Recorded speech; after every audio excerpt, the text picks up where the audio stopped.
if by 4:30 I have a wire back in my account for 110, I'll let you keep the car and we forget this.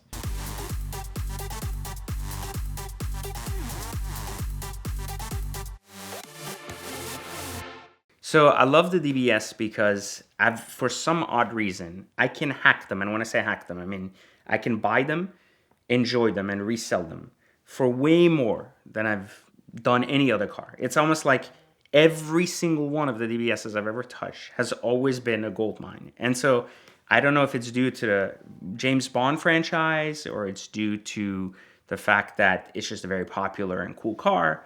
But in general, I'm just a really big fan of the brand, the car, and everything it signifies. So especially because they come in a 6-speed, so you cannot hate a V12 Aston comes in a 6-speed. But I think my whole relationship with Aston DBS started when I first got this red one, which was a 6-speed DBS, and it was really rare. It was one of 4 cars in this specific torch red color. I always have weird stories with DBSs too, which is bizarre, but I ended up driving over to Dallas, Texas from Florida. I flew in.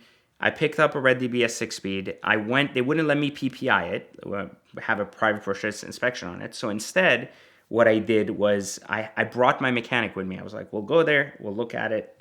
If it's good, we'll drive it back. And he goes, sounds good. So we get there and we put it on a lift. He's like, yeah, super clean, like really nice collector grade car. I go, all right, great. So we'll drive it back. So we buy it and we start driving back. And for some reason, I have the worst luck when it comes to road trips with this car. And this was the first of many. But in this case, what ended up happening is there was this major flooding and this major thunderstorm happening. And now you're trying to drive like in a 6-speed DBS with 500 horsepower in the middle of a rainstorm, and this is like about like 1,500 miles, right? And I thought, okay, in Texas, once we get out, it'll be nice. Bro, every single moment of this road trip was a blizzard, like of rain.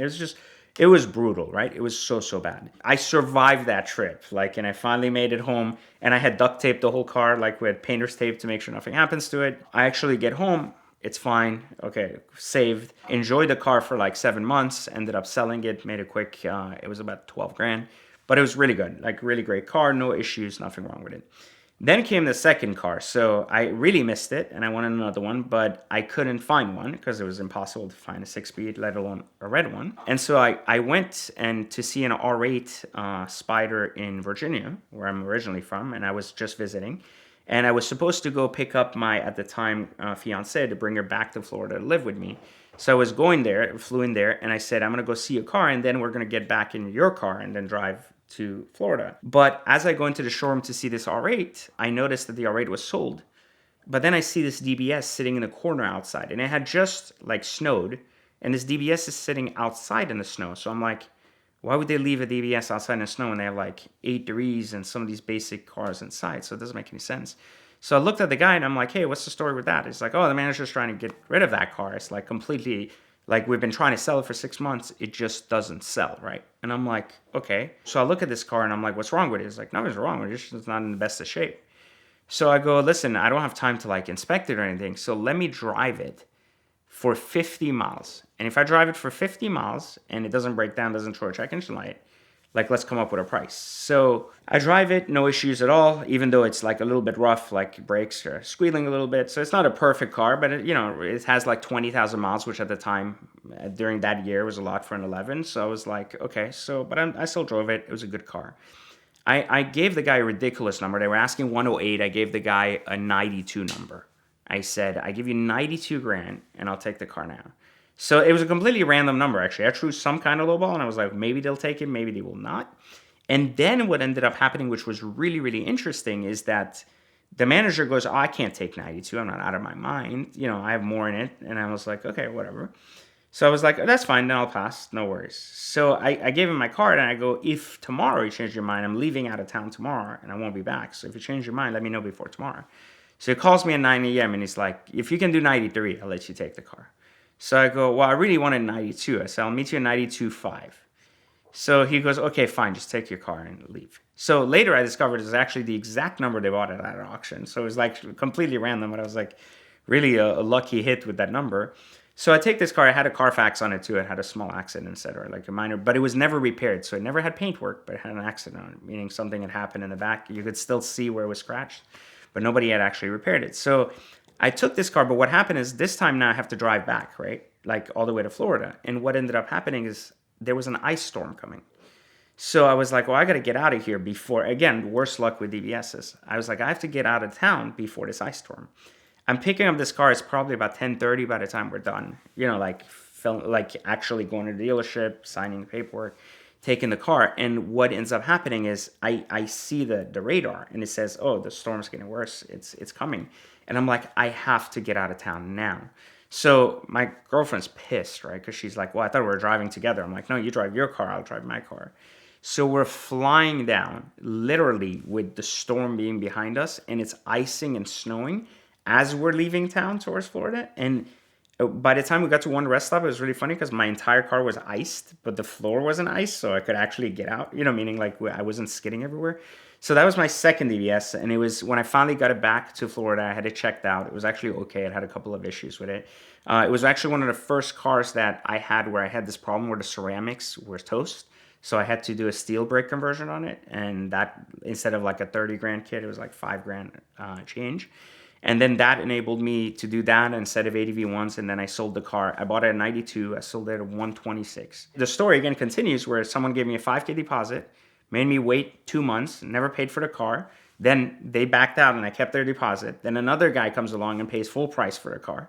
So, I made bank on that car again, and I was like, great. So I drove this car for a year, enjoyed it, and again, the DBS story continues, And then the last DBS I did, which was even a better story, because this time I learned my lesson. I'm like, I'm never driving a DBS back home. It's getting shipped. I made this dealer an offer, which I saw a car on eBay. It was a Morning Frost White DBS 2011, and it was a convertible.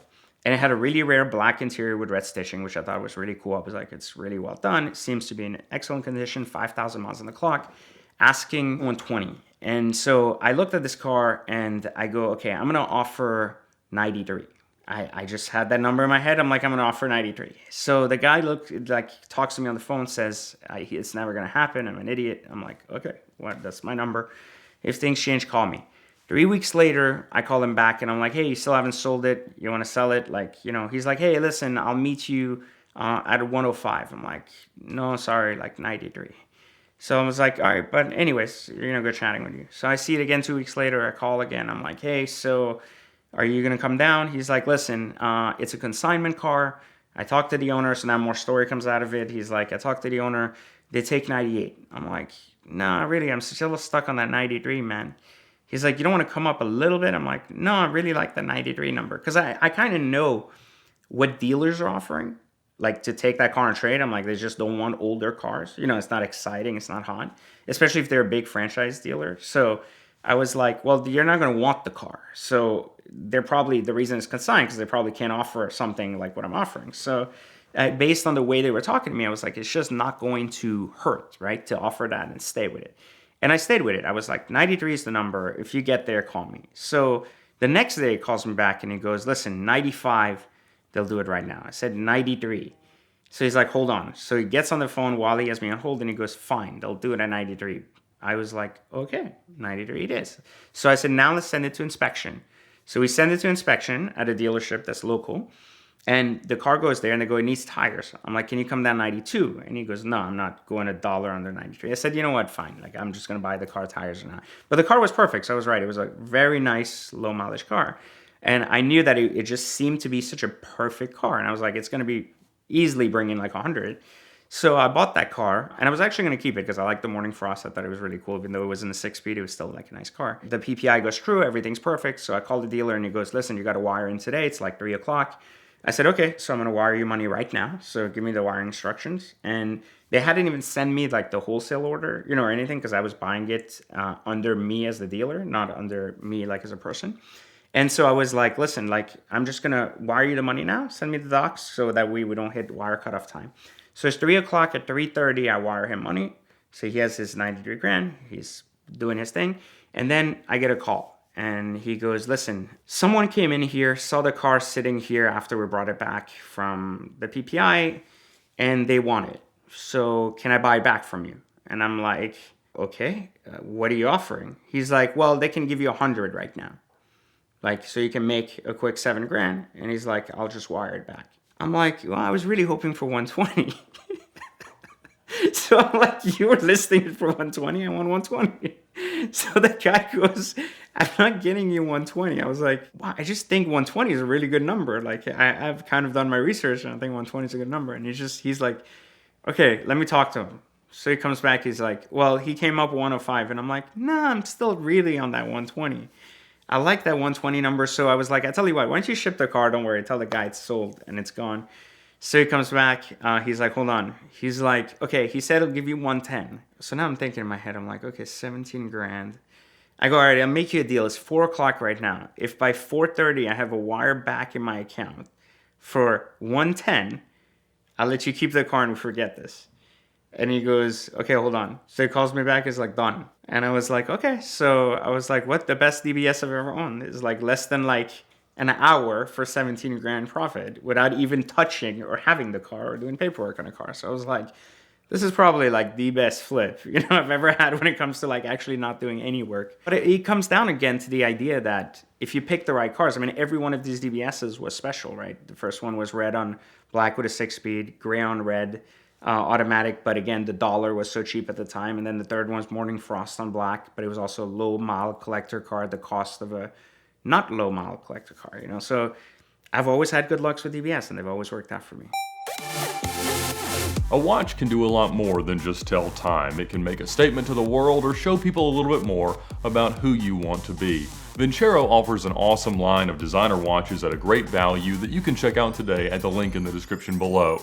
You can also use the code VINwiki for a discount at checkout. So be sure to check them out and thank them for their support of the channel and find your next watch. It might start a great conversation, turn some heads, or who knows, lead to your next great story.